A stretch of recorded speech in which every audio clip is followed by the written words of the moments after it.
Samantala, 6 na giraffe benches ipupwesto sa mga lugar sa Singapore para sa stick your neck out mentality. Umaabante sa balitang yan si teletabloid reporter Denzel Valdez.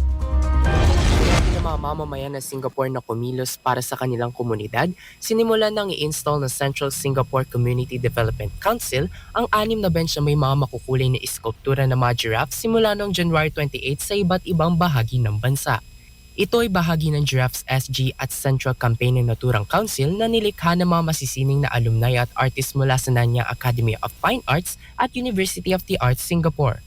Tulad ng giraffe, layunin ng kampanya na magbigay ng lugar para sa mga tao upang mag-reflect kung paano sila makatutulong sa kanilang kapwa sa pamamagitan ng sticking your neck out mentality o ang pagtingin din sa kalagayan ng iba at hindi ng sarili lamang.